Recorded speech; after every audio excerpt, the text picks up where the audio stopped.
alive! It's alive!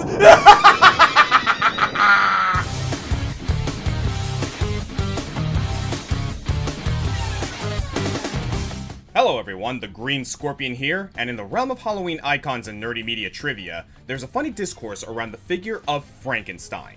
You know, Frankenstein, big green reanimated amalgamation of body parts. Well, half of you know this already, but the monster's name isn't Frankenstein. He's called Frankenstein's monster. Or Adam if you read the original Mary Shelley novel. Please stop dead naming my friend. Frankenstein is the scientist, Victor Frankenstein, who created this quote-unquote monster while trying to play God. In short, an intelligent person knows that Frankenstein isn't the monster, but a wise person knows that Frankenstein was the monster. While many horrors are the work of vampires or ghosts or demons, sometimes the being responsible is just a simple human. The one with a very high opinion of themselves.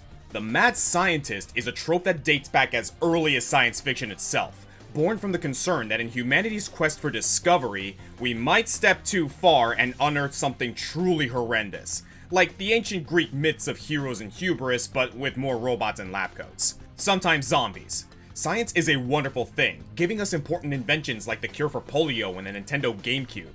But sometimes science is fidgeting with something outside of your comfort zone, and you wish that they would just leave well enough alone, like with nuclear weapons or the Wii U. Sometimes the mad scientist is well-meaning and is just bitten off more than they could chew. Sometimes the scientist was always malevolent and pursued science as a tool for world domination. Or sometimes they just love science so much that they find it's their duty to answer every question, disregarding the consequences in their quest for objective truth. Either way, this motivation makes for a compelling character, be they friend, foe, or quirky NPC, and we're here to honor them today. Because they may be haphazard, but they help the plot happen, and that's what we're here to see. The usual rules here, games I played, one per franchise, blah blah blah. The only unique qualifier I have this time is that I want the mad scientist to actually be good at science. We all love Aperture Science's Cave Johnson, who killed himself with moon dust and paved the way for GLaDOS, but the truth is that Cave was a salesman who happened to own an experimental science company. He didn't actually know how any of this stuff worked. Same with Huey Emmerich, who is an A+ hateable punching bag, but not as brilliant as he lets on. I mean, sure, he understands the mechanics of a Metal Gear, but most of his achievements are actually plagiarized from other people throughout the series. I'd like our mad scientists to actually have invented the things that they're famous for, not just reappropriating them. And no, they don't have to be evil, but they do have to be mad. We should be questioning their sanity at least a little bit. And with that, an object at rest tends to stay at rest, so let's get this list into motion. These are my top 10 video game mad scientists. Pull the lever, comic!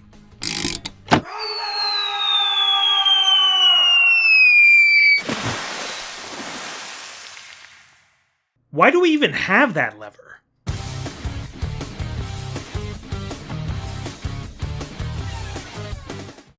Team Fortress 2 provides a lot of inspiration for the Countdown community. Now that it's getting dangerously close to 20 years old, it's interesting to look back on how we perceived this game back when it first launched. If you asked me in 2007, I'd have told you that Engineer would be a great candidate for this list, given his deadly turrets and space-bending teleporters. And I guess all of the TF2 mercenaries are a little bit batty, but upon talking to good old Engie, he's actually the most laid-back member on the team. On the other hand, we have the Medic, the class technically responsible for the least amount of bloodshed, putting his attention towards healing the injured rather than fighting. Until 2011, when his bio video Meet the Medic came out and completely changed how we perceive this character. The Medic isn't here to heal the sick or comfort the ailing. He's here to get injured men back on the battlefield to cause as much havoc to the enemy side as possible. Essentially, if our side has less injury, the other will have more. The true nature of our German surgeon is revealed when we see his operating room, which Frankenstein himself would call inhumane. His patient is conscious on the table during open heart surgery, the medic's pet doves are free to fly about and nest in open wounds, the medic carelessly breaks ribs and replaces organs, then lies about it to the patient, and in the fridge... Kill me later. Oh, that poor spy. But can you really argue with these results? I mean, yes, you can, but the results are nonetheless impressive. Medic's claim to fame, the Metagun, allows him to constantly heal the wounds of his allies at a short distance, outpacing most bullet wounds and even overhealing targets to 150% of their maximum health. The medic himself has some health regen to keep himself alive, no doubt from his own dubious drug supply. If caught by himself, the medic can attempt to fight back either with a melee weapon like his bone saw, or a gun that fires syringes, which is a pretty twisted invention when you think about it. But his most impressive accomplishment is the Uber Charge. Having surgically implanted invasive devices into all of his friends, the medic can charge up his medigun to provide temporary invincibility, perfect for overtaking key capture points, muscling through bottlenecks, and wiping out an engineer's defense bastion.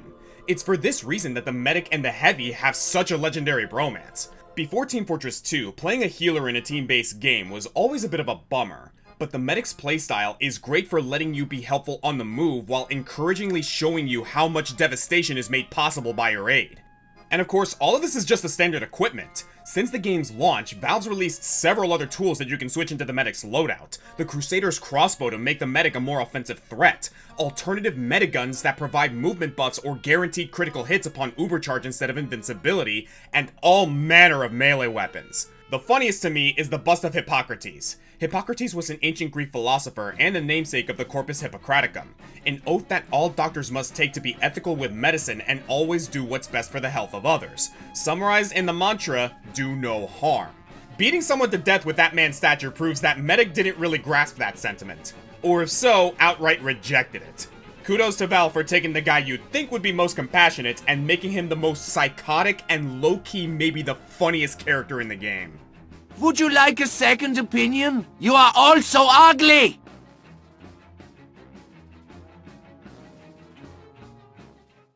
Here in civilized modernity, we have laws that prevent this kind of mad science, but beneath the waves of the objectivist utopia of rapture, great men and women are free to pursue progress without tripping over trifling workers' unions or Geneva Conventions.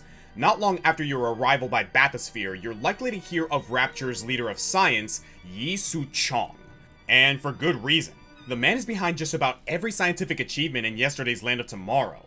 Granted, you won't get that much face time with the Korean creative, as he's already dead by the time you arrive in Bioshock 1, but you'll get to know him well through his audio logs, not to mention his 3 most impressive inventions. Most prominent of these are the plasmids. Created from a unique substance called Atom that's harvested in sea slugs, plasmids provide superpowers to the paying masses by way of painful-looking syringes. That's what you came to Rapture for, right? No FDA approval needed. If you have the will and the money to afford these, you too can shoot lightning and bees out of your hands and knees.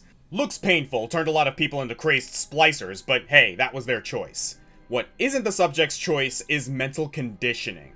While Su-chong himself didn't create the creepy little sisters that collect Atom from dead splicers, he did pioneer motives of brainwashing to make sure that the girls continued their work. He also developed the ace in the hole, creating the key phrase, "Would you kindly?"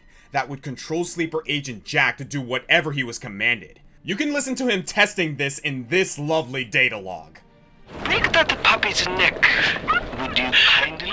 No! No! Very good. The good doctor was even dabbling in multiversal travel, as seen in Bioshock Infinite Burial at Sea. Witnessing some tears between his world and the alternate reality of Columbia, Su-chong was able to share ideas with Jeremiah Fink of Fink Industries, who plagiarized a lot of his ideas. So really, we have Su-chong to thank for most of the marvels in Infinite as well. So that's the man's work, but what kind of person was Yi Su-chong? While in Burial at Sea, you get to remote work with him for a little bit, and he doesn't leave the best impression. By all accounts, he was a little rat. Su-chong cares about 2 things, self-preservation and continuing his experiments. He played both sides of Aaron Ryan's war against Frank Fontaine, developing technology for both of them, and when Fontaine lost, he slunk back to Ryan's side knowing that the value of his work would keep him alive. Not that I feel bad for Ryan or Fontaine, screw those guys. You could argue that Su-chong's just doing what he needs to survive. In my second favorite Su-chong audio log, we hear him reminiscing on his life before Rapture. How he was a doctor in Korea until the Japanese army stormed his village, killing everyone but him when he offered to make the soldiers opiates. This could be seen as a sympathetic backstory, how he had to be useful to his enemy to survive a heinous situation. But the way he talks about it, he doesn't sound regretful. War, a terrible thing. Japanese kill every man in my city, except for Su-chong. Su-chong have opium. Very good opium. This war, terrible thing too. But but not for Suchong. In fact, he sounds proud of his usefulness, suggesting that he survived because he was better than all of the villagers who couldn't bargain for their lives. People in Rapture were cruel and racist towards Suchong too, even getting his nationality wrong most of the time, but Suchong was a monster living amongst monsters, and as it so happens, making monsters. Which brings me to my favorite Suchong audio log, the Big Daddy. Suchong's trying to condition the Metal Hulks to protect the Little Sisters, and failing to do so, in his frustration, he slaps one of the poor little girls. And it turns out the conditioning worked, with some unforeseen help from Elizabeth Comstock, and he's enlightened by a rusty drill through his abdomen. What are you doing? Get back! Get back!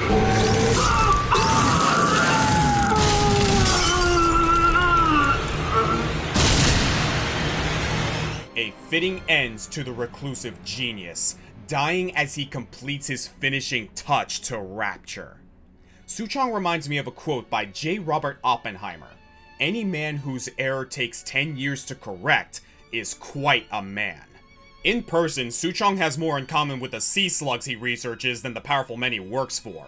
But his errors long outlive him, and long outlive those powerful men. Though I don't think he'd feel remorse, he'd just take issue with us calling his works errors.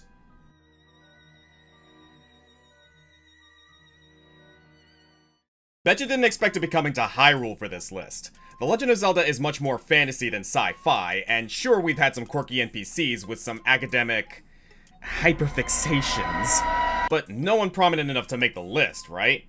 Well, that might have been true before the open-world Zelda titles, where ancient science plays a big role in the proceedings and gives us the breakout character of Purah. What? Purah? She's not a mad scientist, she's just a quirky little bean! Yeah, but have you really thought about what she does in the story? I'm not calling her a bad person, not by any stretch, but her work wouldn't exactly earn her a Nobel Prize, though it might just get her on the cover of Vogue. Purah was a young adult just before the Calamity and a member of the Sheikah tribe. In fact, she's the older sister of Impa, who eventually became the elder of Kakariko Village. You'd think that the elder should be the sibling who's, eldest? Well, Purah was too busy uncovering the secrets of the Sheikah's ancient ancestors to learn how to lead a village. And when I say she's a mad scientist, I don't mean that she has any evil machinations, but she is developing technology by the seat of her pants, and that constantly leads to unforeseen consequences. The Calamity itself could be called one of those consequences, in fact, as Calamity Ganon quickly took over all of the ancient robotic guardians that Purah herself refurbished. They destroyed everything and nearly killed Link, if not for Purah's work in the Shrine of Resurrection, but that had the unplanned side effect of erasing Link's memories. Purah did restore the Sheikah Slate and even improved upon its many magical functions. That's a complete success.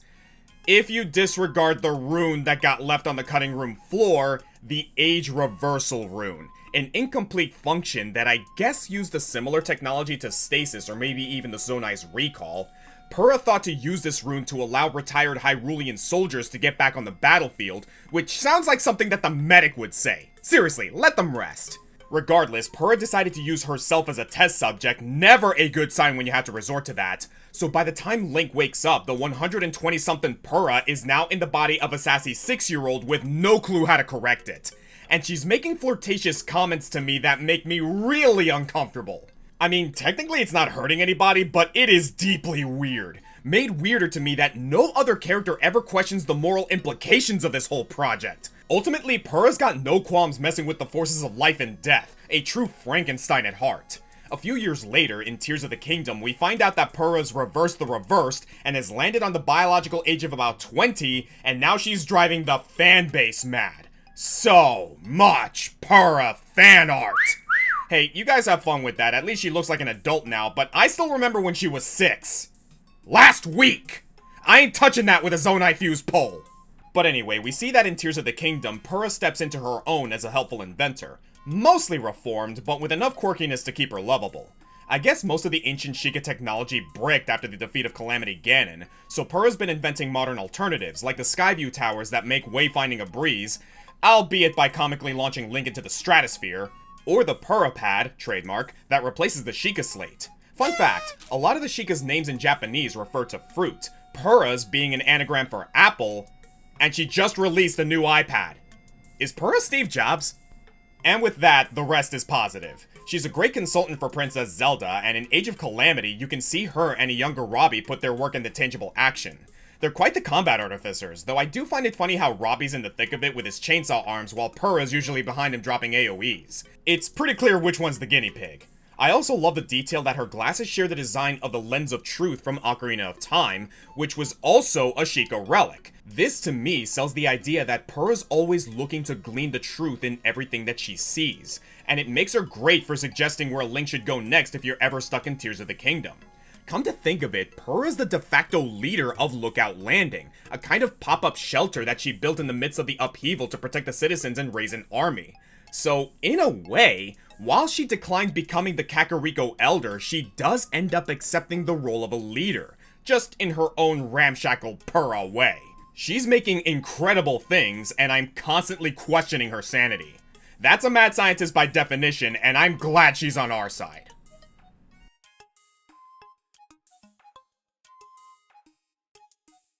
Fun poll for you guys. Who do you think is the smartest Pokemon professor? They all have their areas of expertise. Professor Elm is researching Pokemon breeding, Sycamore's got Mega Evolution, Kukui, well, he's busy moonlighting as a luchador. Furthermore, this is a fake poll anyway, because all of the tree-named professors pale in comparison to the brains behind Team Plasma, Colress.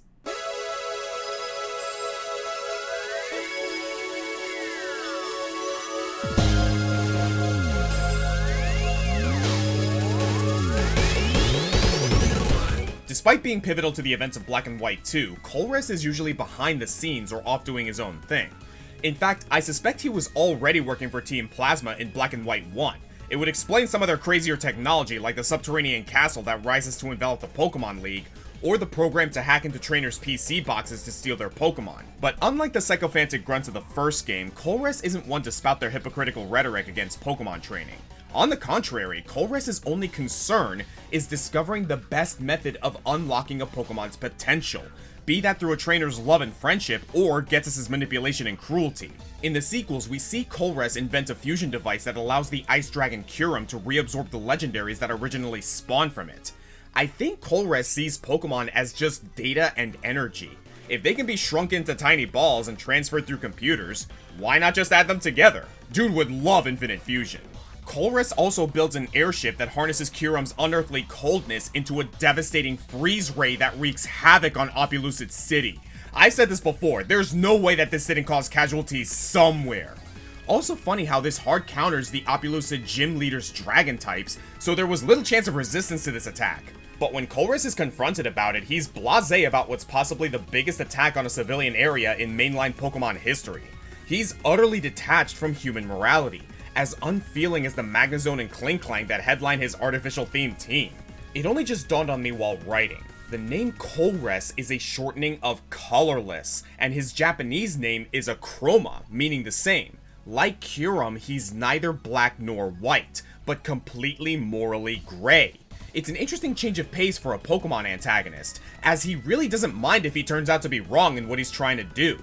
Being wrong and changing your hypothesis is just part of the scientific process. As spoken by respected scientist Adam Savage, failure is always an option. Which means that as easily as he was convinced to aid in atrocities, he can be convinced to leave Team Plasma. You beat him in a few Pokemon battles and he decides, hey, clearly your way of training is stronger than mine. Thanks for the data. And he becomes a better person. Not because he wants to be, but because he concludes that it's just a more efficient way to train Pokemon. And I love that. And I think Game Freak loves that too, because Colress has kept quite busy since Generation 5. He gets a name drop in X and Y that shows that he's been studying the science of Mega Evolution. Makes sense, that's another form of strengthening Pokemon. He's also been studying Z-moves in Sun and Moon, and he'll give you the drives for Genesect, suggesting that he was involved in that whole thing too. To date, the latest stop in his so-called redemption arc is Ultra Sun and Ultra Moon. Not only is he contracted to help with the Ultra Massacre, providing similar fusion devices to let players harness different forms of Necrozma, he's also instrumental in the Team Rainbow Rocket event, where the player takes on alternate universe versions of the series' greatest villains. Colress at first follows you around with an invisibility device, yeah, that's a thing he has, and every time you beat a boss, he uses his achromatic wearable console to send that villain back to their own dimension. Not because those trainers are evil, but because he thinks that the Aether Foundation is the best institute of science on Earth, and he doesn't want it trifled with.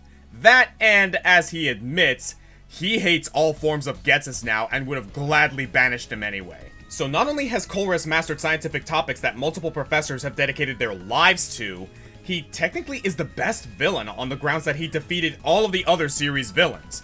Not in an actual battle, mind you, but rather by yeeting them from our universe. Pokemon laid off referencing old characters in the past 2 generations, to a blatant extent anyway, but I wouldn't be surprised if Kolres popped up in Galar trying to recreate Eternamaxing.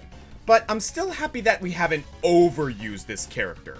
He works well as a man in the shadows, intervening only when it benefits his research. Considering how vital he was to Plasma and the Aether Foundation, I always want to know more about him. But his scarcity lets him own every scene he's in. He's a pragmatic Pokemon perfectionist, and the only thing I don't like about him is that stupid-ass Mobius strip hairstyle. No way a guy this devoted to science has time to gel that every morning. I'm guessing that thing got caught in Clink Clank's gears, and he's just kept it like that ever since.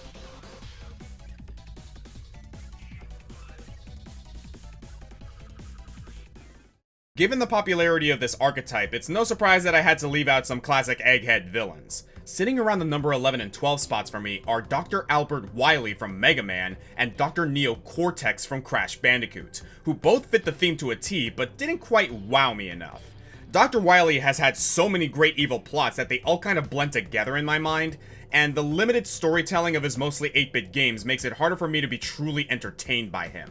Cortex, meanwhile, is an extremely endearing character. We love to watch him fail, but too often his failures make him the secondary or even tertiary villain of his games. If only we can get a classic cartoon mad scientist that's consistent like Wily, but a joy to watch like Cortex. Well, if I put these two in the character fusimogrifier, pour their liquidated mixture into a metal body, and add some cheese-flavored 80s soap opera for some zing, we'd end up with something approximating Dr. Nefarious from Ratchet & Clank. This is a tough section to write. I already went over Nefarious thoroughly in my top 10 villains list, and I don't want to be redundant, let alone redundant. But with his tenacity, lunacy, and the galactic scope of his schemes, he managed to bully the other contenders off this list. Poetic because Nefarious turned to evil precisely because he was bullied in school by the future Captain Quark. The once humanoid science student rose to be a mustache-twirling supervillain worthy of Quark's exaggerated macho heroism.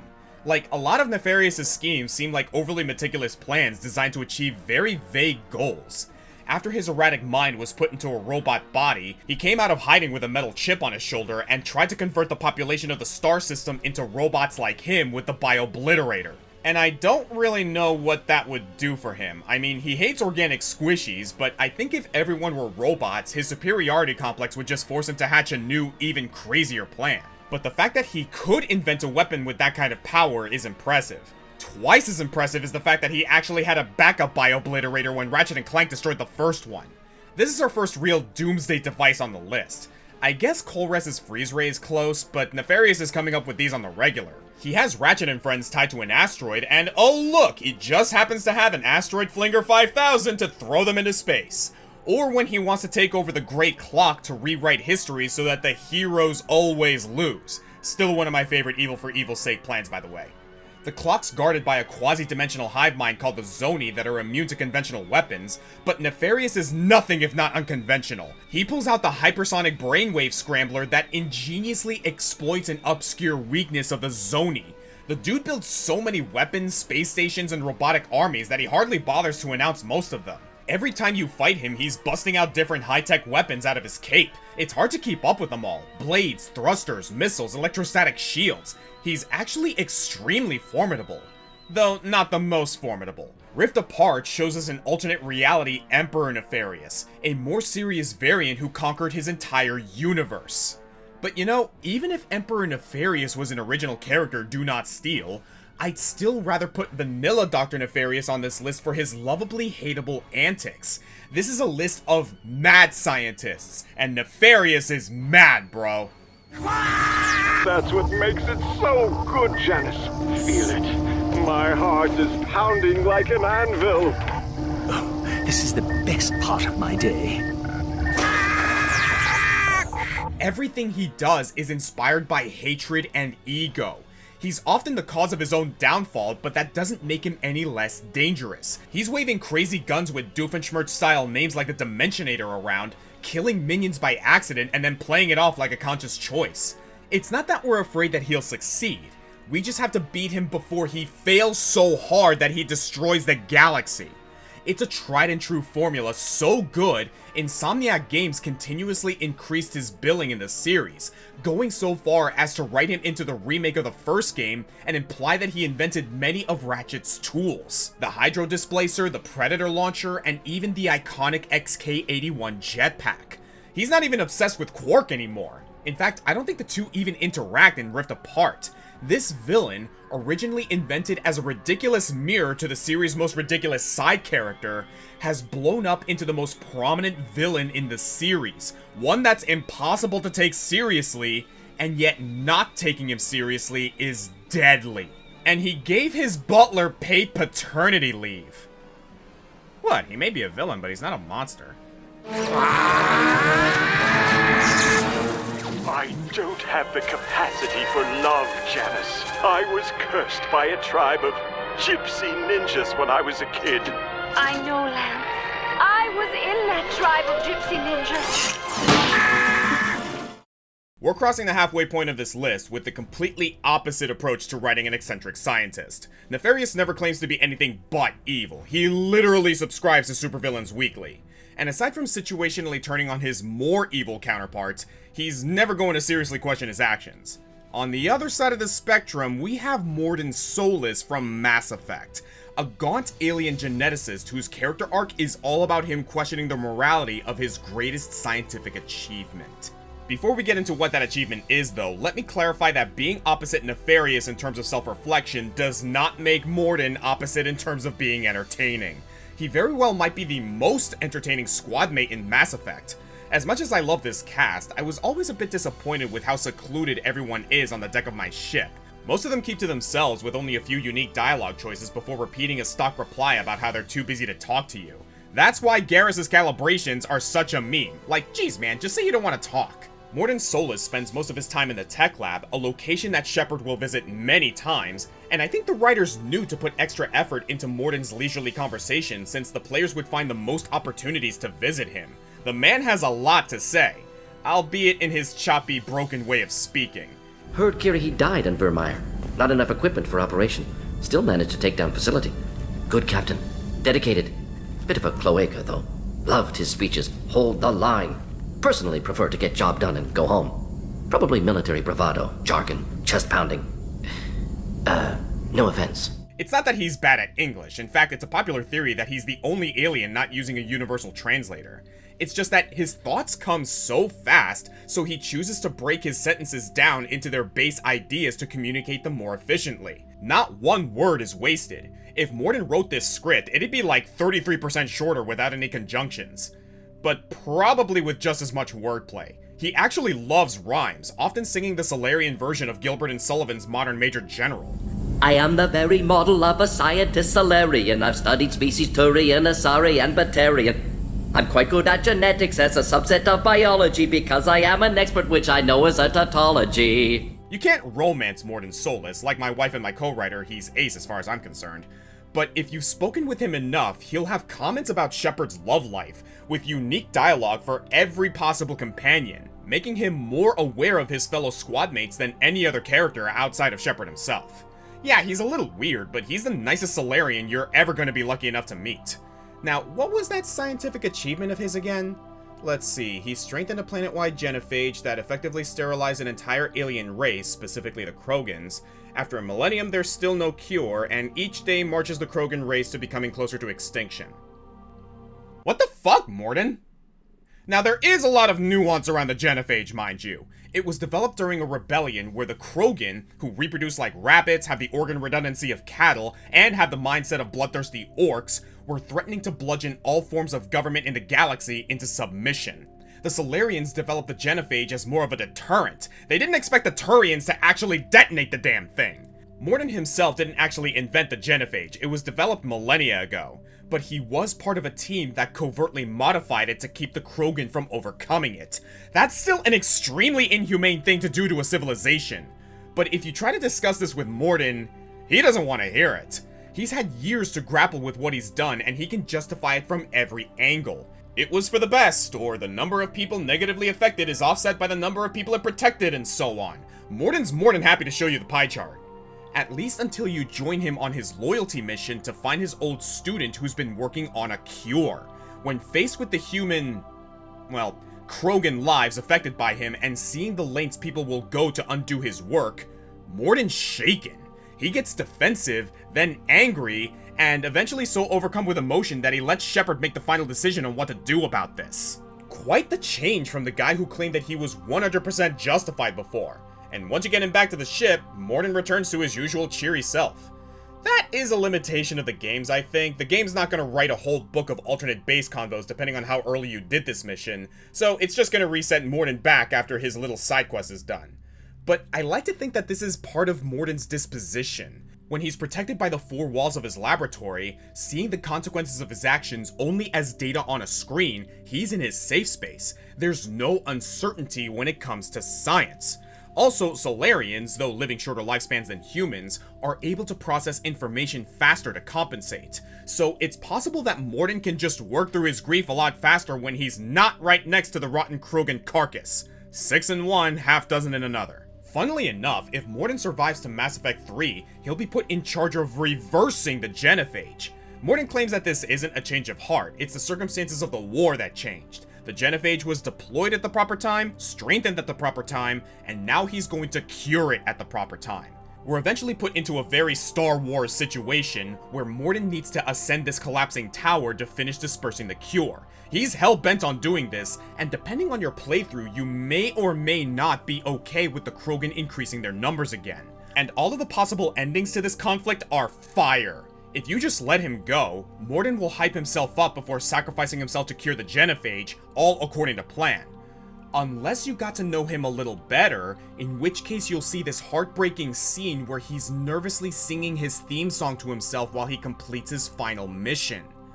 But if you try to stop him, you get an emotional outburst that we didn't think Morden was capable of. Every time we've talked about this before, you've defended the genophage.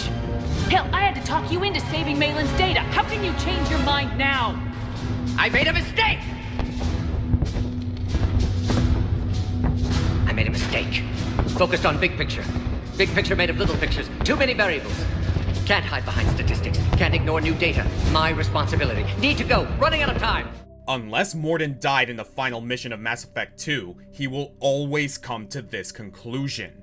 This shows that he's always regretted his choice deep down. The only thing changing here is whether or not you can get him to say this out loud. Morden's Solus gives a haunting glimpse into the potential consequences of genius, and what it's like to know that your work changed the world for the possible worst. We mentioned Oppenheimer before, and Morden is a caffeinated little Oppenheimer. In a time of desperation, Morden made the tough call to choose what he could do over what he should, and it's an action that he can never take back that hangs above his head until his dying day. A doomsday device played straight. No funny name and no histrionic countdown destruction. And if the hero stops him from fixing it, we don't cheer. In fact, it's probably the most brutal choice you can make in this game.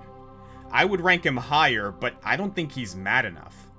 I think Morden's Solus is just very, very sad.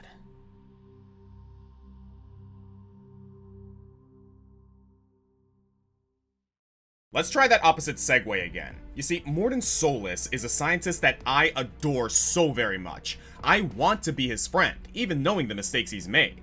Across that spectrum is Professor Hojo, who I want to punch in that stupid, wrinkly face.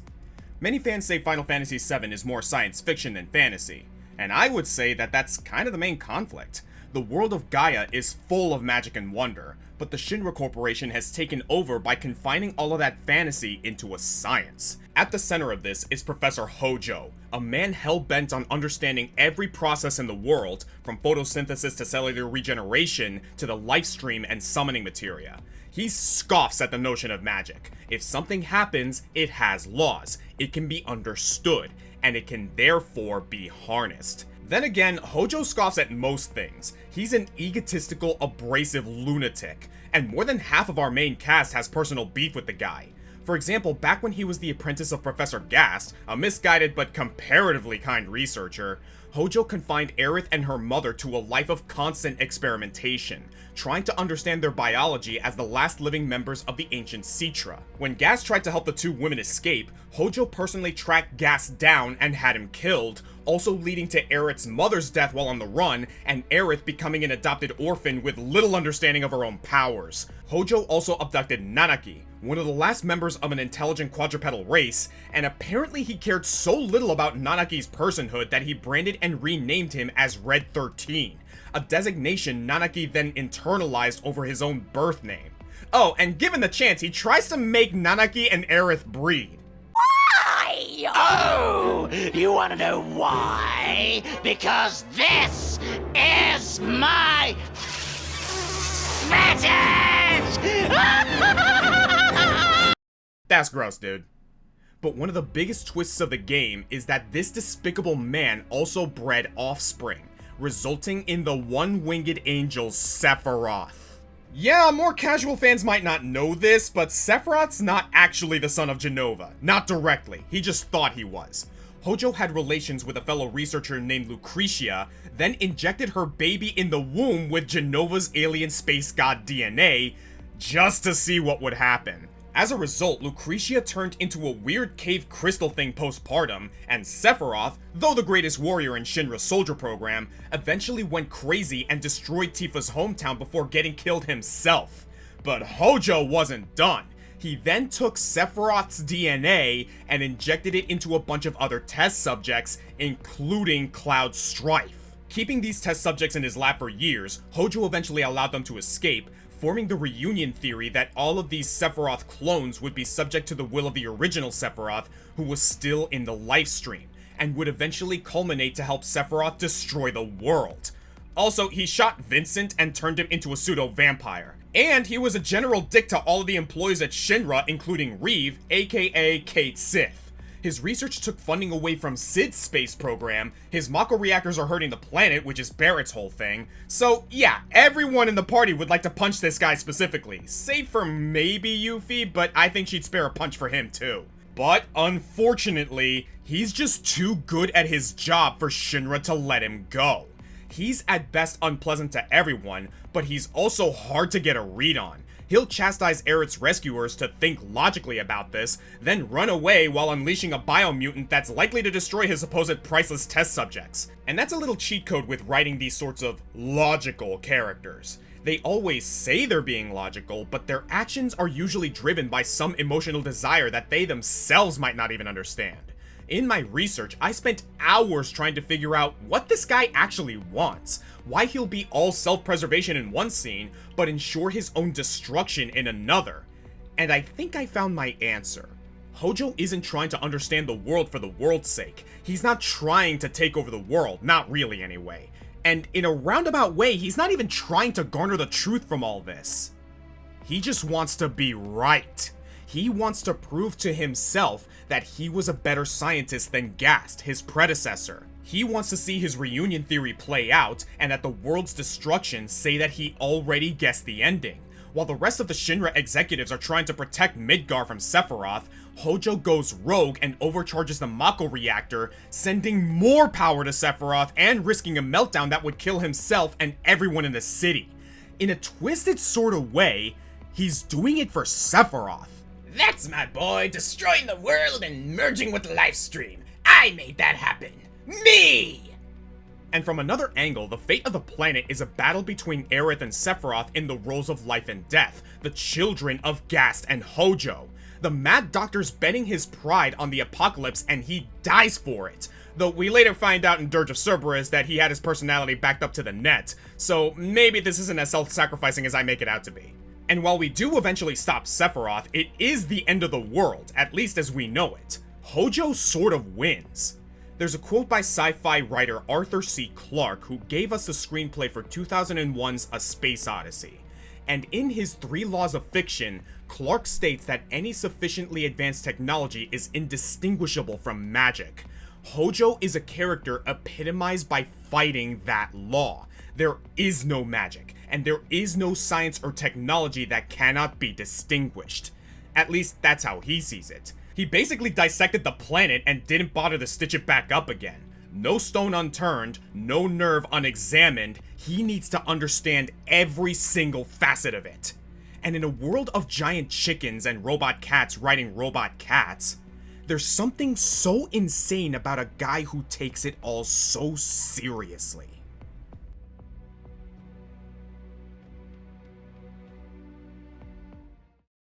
Let's do this opposite segue one more time. Hojo doesn't care about what happens to the world so long as his research is validated. For number 3, we have someone who well and truly cares about the world and everyone in it. Which is kind of the problem.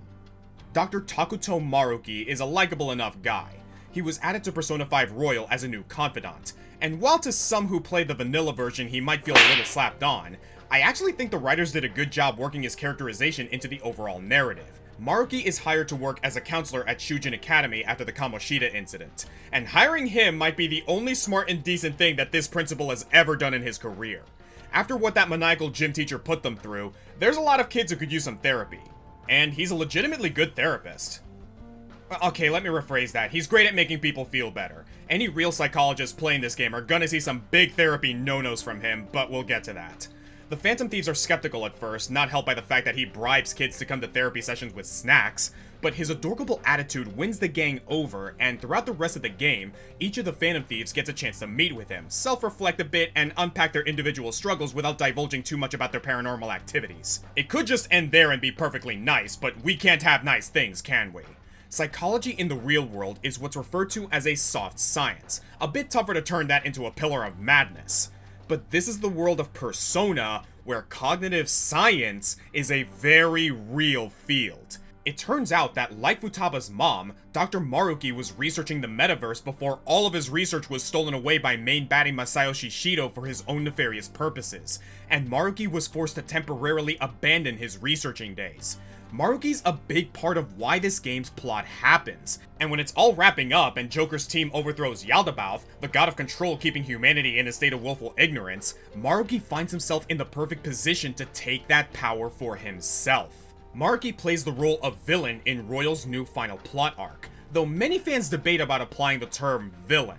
Maruki has a big heart. He truly genuinely wants to help people, and uses his new godlike power to reshape reality into one where everyone can be happy. Maruki looks back on the therapy sessions he gave all of those kids, and resolves to take away their pain. Futaba's mom is back from the dead. Yusuke's mentor appreciates him. Ryuji never breaks his leg. Everything is better for everyone in this new reality. Right? Well, yes and no. There seems to be limitations to this power. Philosophically speaking, universal happiness isn't possible because people's individual wills are bound to conflict. So Maruki decides, hey, I'll just change people's will to make everything copacetic. Dude, that's mind control! While this is well-meaning and maybe even a net positive for the world, or Japan, or however far his influence actually spreads, there is something inevitably fake about Maruki's improved reality. And the fact that he can make these changes to people's lives without their consent, that he's the sole person responsible to decide who gets what they want, it inevitably makes Maruki's world a hard pill to swallow. It's a tough moral dilemma.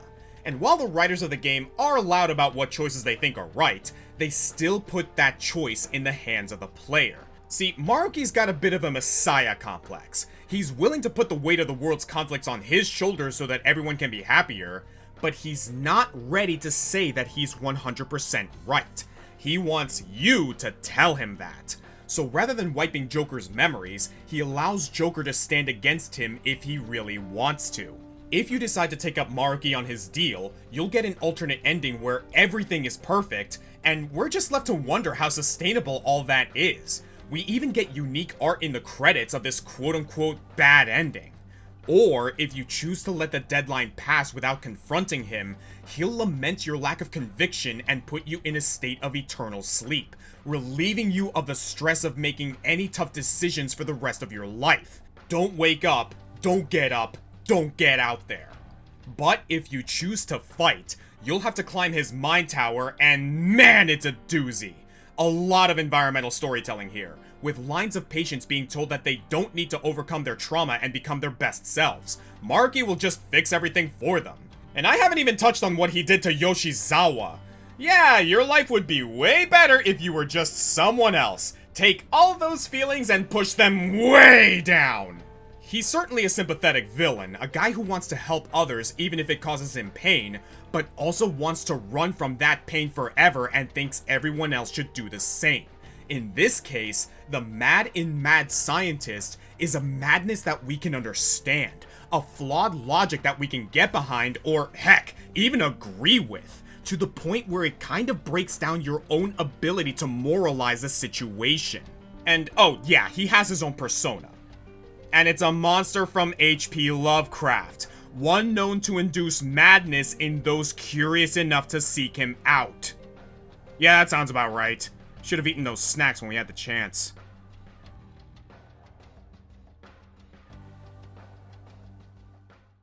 We've jumped all around the mad scientist multi-spectrum. So what happens if we take all of those entries, throw them in the Hadron Collider, crack a few eggs in there, and a red and black jumpsuit? We get Dr. Ivo Eggman Robotnik.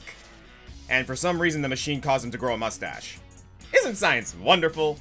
So let's see, last time we saw Eggman on this channel, he was in my top 10 mech pilots, right? This ovular overlord certainly panted at his fair share of war vehicles, yet that is but a fraction of his contributions to scientific villainy.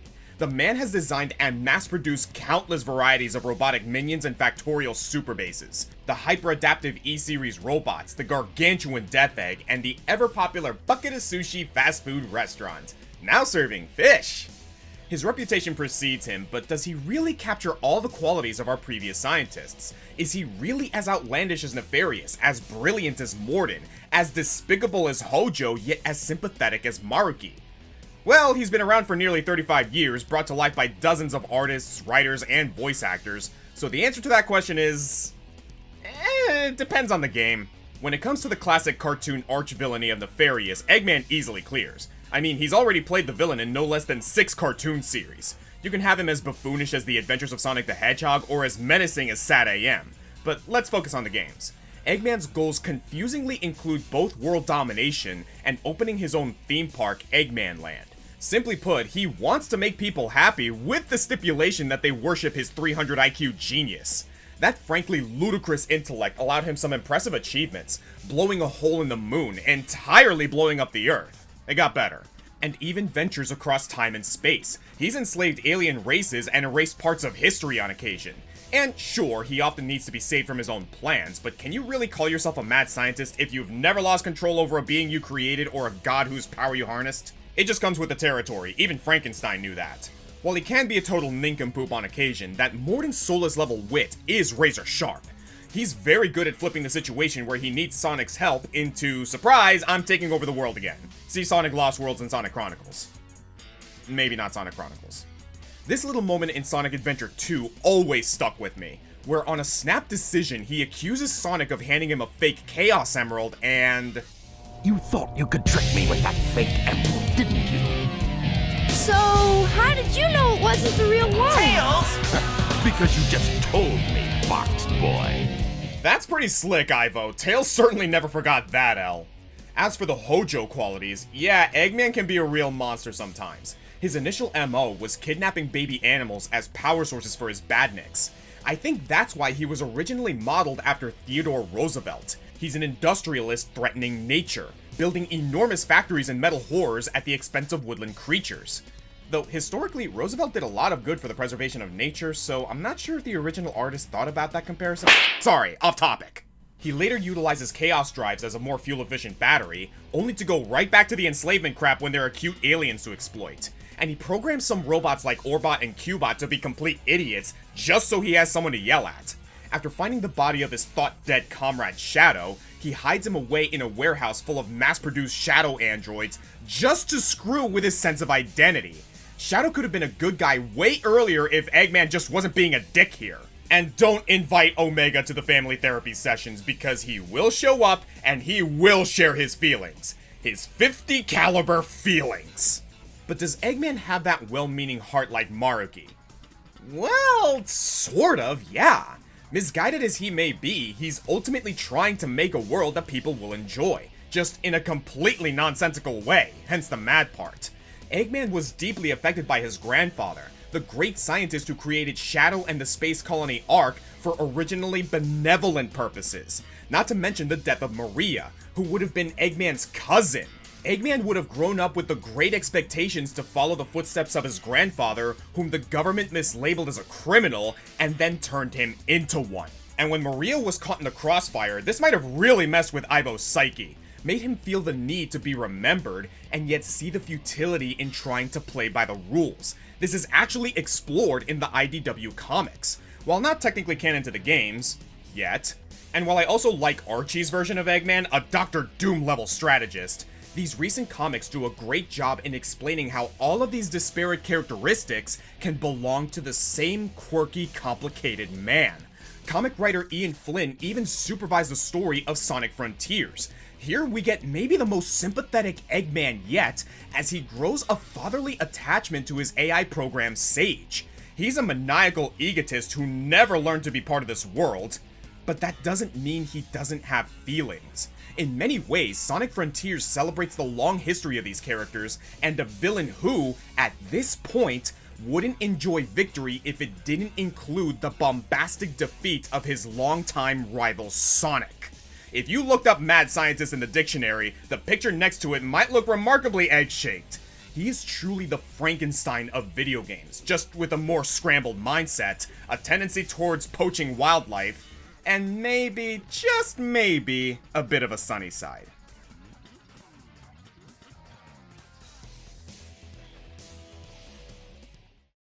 I told you, I was the only worthy one.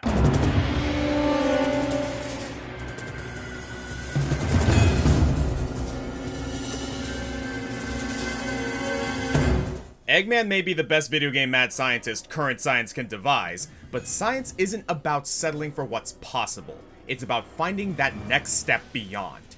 And that next step is Albert Wesker, semi-recurring villain of the Resident Evil franchise. Resident Evil may be the most emblematic video game of science gone wrong, an ongoing zombie apocalypse born from illegal testing of biological weapons. No one person can claim responsibility for the entire pandemic that is this series. That's just the way science is. It's a collaborative effort. But Wesker has stood on the shoulders of giants and reached up his arms to grasp the heavens. So let's talk about this legendary egotist. Egotist. Preposterous. That word implies I have an inflated sense of self-importance. But I am, literally, the key to mankind's evolution. It's impossible to think too highly of me. Sure, buddy. Though, given your upbringing, I can see why you think that you're the best of the best. Taken from his family at a young age by the Umbrella Corporation, Albert was one of a dozen talented prodigies to take the name Wesker in a eugenics program, where children were injected with enhancements, psychologically manipulated, and systematically tortured to weed out the weak and find the ultimate biological and neurological candidate. This inhumane practice was inspired by Friedrich Nietzsche's theory of the Übermensch, an idealized ultimate human. This idea was later adopted by many of fascist organizations to justify treating some types of people as genetically superior to others. That certain people were born for greatness and thus entitled to rule over others. In this case, it's more like engineered for greatness. Wesker would later turn Nietzsche's concept into his entire personality. While secretly grooming Wesker for leadership, Umbrella put him to work as a geneticist in developing their many viral war crimes, most famously the T-Virus, a bioweapon able to zombify the masses. Wesker's team was also working on the Tyrant Project, which would allow them to make super zombies akin to Mr. X or Nemesis. But when funding began to slow down, Wesker refused to sit idle. He instead began working for the US military, taking advantage of his optimized human physiology in combat and keeping the government off of Umbrella's scent as a genius spy. However, as Wesker learned more about how Umbrella altered the course of his life, he made plans to steal his own research, which he would trade with a number of equally shady organizations in the coming decades. We don't see Wesker in the lab very often, those parts are mostly in the backstory. But throughout Resident Evil, we're constantly seeing the results of that experimentation. The first outbreaks in Raccoon City that Wesker contributed to, and eventually the monstrosities in West Africa that Wesker made solo. And because he's also a super spy and usually out there messing up with the crime scenes, he has both a past and present effect on the post-disaster locations that you constantly visit. He's playing double duty villain-wise, both the architect of evil and the active threat, the nerd in the chair and the action hero in the field. Which action hero? Clearly Neo, I mean, look at him. Recurring villains like Dr. Wily are famous for their quick getaways, just slipping away after the hero has thwarted their latest plan. Wesker is similar, except he's never actually thwarted. Maybe Jill Valentine or Chris Redfield managed to prevent the current zombie catastrophe and escape with their lives, but Wesker casually walks away with whatever information he wanted. In Resident Evil 1, he's impaled by a tyrant, but we later discover that he was enhancing himself with a perfectly dosed strain of the T-virus, which, rather than zombifying him, just turns him into Wolverine and lets him walk off any damage. What doesn't incinerate him makes him stronger. He manages to scrub the Spencer Mansion of any useful information, and then later appears in Code Veronica to gather research from the Ashfords. The heroes are on the back foot trying to deal with him, finally burying him under a mass of steel girders just so they can escape with their lives. Wesker's agent Krauser may have died in Resident Evil 4, but Wesker was still able to get the parasite sample off of him, combining it with the T-virus to create Ouroboros, which he perceived as the jumpstart to human evolution. You see, Wesker doesn't hide behind his robots or his guns or even behind his tyrants. Wesker fights you with his prized invention that he's been perfecting for years himself. Like Hojo, Wesker thinks he sees how humanity ends, but unlike Hojo, he doesn't plan to end with it. He's getting in on the ground floor of what comes next. What did I invent? Why, only the most impressive feat of science in history. I invented myself. I am the apex of human evolution, the atom for the next species to rule Earth. And if I'm Adam, and I made Adam, well, that makes me God, doesn't it? I don't think scientists are supposed to kick this much ass, but Wesker's no ordinary scientist. He's a super spy soldier scientist. He can casually throw grown men several meters and create shockwaves when he punches, runs so fast that he appears to teleport, and he calculates perfect trajectories while firing his custom Beretta 92F semi-automatic pistol. And he does all of this with sunglasses, because his bioengineered senses are strong enough that he can see in the dark, plus he can throw them like a shuriken, revealing his glowing tiger eyes, and somehow doing this makes him faster. Seriously, that's a mechanic in Marvel vs. Capcom 3. It is scientifically proven that wearing sunglasses makes you more powerful. But what many don't know is the moment you remove the sunglasses, you get a temporary spike in power, proportional to the amount of times the sunglasses were worn. This equation is officially recognized as Wesker's Law. And before anyone asks, I wasn't cut from Infinite's roster, I simply refused to attend. I won't be seen in a game of such middling quality. Wesker is a step above any mad scientist because, yes, he's completely crazy, and yes, he's bioengineered some truly heinous things. Look at what he did to Lisa Trevor, or to Jill in Resi 5, whom he turned into his personal mind-control bodyguard. Oh, and while he was with the Umbrella's rival HCF, he started developing a mold version of the T-virus, so all that stuff in Resident Evil 7 is his fault too. But most interesting to me, he is both creator and project, both Frankenstein and Frankenstein's monster. By taking on his perfected Ouroboros, he becomes a raging cocktail of virus, parasite, and super soldier serum, making boulder-punching Chris Redfield look like a clown. Nothing short of 2 rocket launchers and a volcano can unmake this man's creation. And he's just so damn fun to watch! He's like a movie cliche played out by someone who's never seen a movie in their life. I'll mock the way this guy talks, but I will never get tired of it. Every scene with this guy is a shot at the Guinness Book of World Records for vanity, an award he's already won. And he believes every bit of his own hype without an inch of sarcasm. If he met the other scientists on this list, they would all tell him to chill. He would Kalima Medic's Uber charges out of everyone's chests. He would fight Colress's Pokemon himself and then eat all of their rare candies. He would give Maruki a mental shutdown. He's the smartest guy in every room he enters because no one with half a brain could stand to talk to him. He is absolutely insane, and he has a doctorate in biology. What else is there to say? You've said quite enough.